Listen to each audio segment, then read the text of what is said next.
Theresa May's latest Brexit proposal appears to have fallen to pieces. The UK Prime Minister has offered members of Parliament the chance to vote for a second referendum if they back her Brexit deal next month. She described the proposal as the last chance for her troubled plan to end the political deadlock. Some Brexiteer ministers didn't even show up to May's weekly question and answer session in Parliament, during which she outlined a new Brexit strategy. Other MPs walked out while she spoke. The embattled leader has also pledged to set a timetable for someone to take her place after the Brexit vote, which is scheduled for the first week of June. Parliament has already rejected May's withdrawal agreement 3 times, but she's now hoping the chance to vote for another referendum will get it over the line.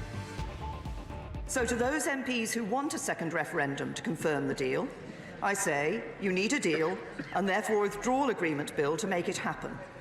Let it have its second reading and then make your case to Parliament. If this House votes for a referendum, it would be requiring the government to make provisions for such a referendum, including legislation if it wanted to ratify the withdrawal agreement.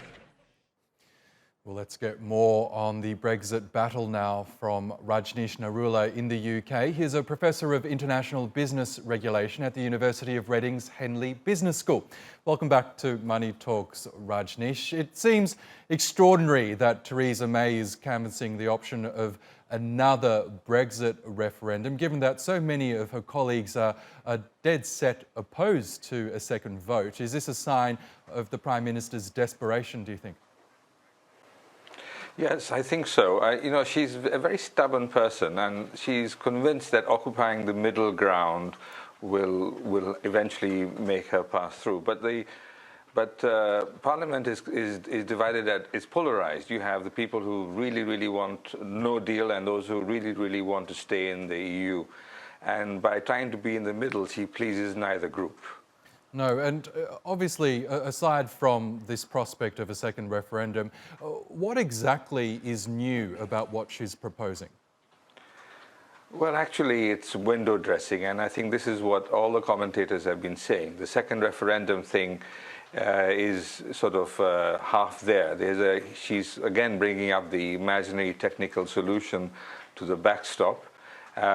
She's brought up the temporary customs union, which was in any case in the withdrawal agreement, and an alignment of regulation with the EU for the foreseeable future, which was also in the original withdrawal agreement. So she's actually bringing very little new to it.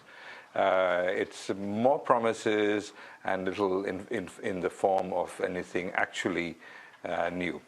So in its current iteration, do you believe that it'll pass or be rejected for a 4th time when it goes to the floor of the Parliament next month?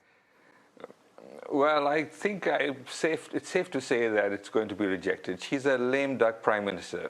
Once she said she's stepping down, all the knives have come out, and there's no sense of loyalty, and she has no leverage to encourage her colleagues to support her. She can't offer them anything because she's on her way out. So everyone is now maximizing their own opportunity with whomever they think should be the next Prime Minister. So this is just I can't see any way under the planet that this will go through. And this is obvious from the way the pound has been sliding all morning. Since early morning, the pound has been going downwards as uncertainty increases as to who will be this new Prime Minister. That's right. Apparently, sterling hit a 4-month low. But I'm wondering, given the fact that a handful of Brexiteer ministers weren't even present for her announcement that MPs from the other side walked out of the chamber, how much longer do you think Theresa May has as Prime Minister?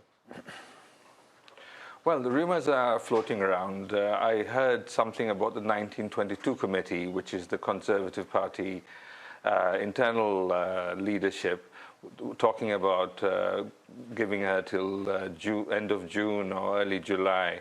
And I suppose now it's just a matter of days, maybe months, how to push her out as effectively as possible, but deciding in advance who is going to be her replacement. Okay, and meanwhile, the opposition Labor leader Jeremy Corbyn has repeated his calls for a general election. Do you think that's a likely outcome, given that this stalemate is persisting? Well, he knows as well as anyone that that even if there were a general election, his party isn't going to win it. And the Conservatives are unlikely to call a general election, which they're not sure of winning either. So it's in no one's interest, at least none of the major parties' interests, to have a general election. So it's going to be pushed as far down the road as is possible. Okay, we'll see what happens in this latest chapter of the Brexit battle. Rajneesh Narula, thanks again for your time.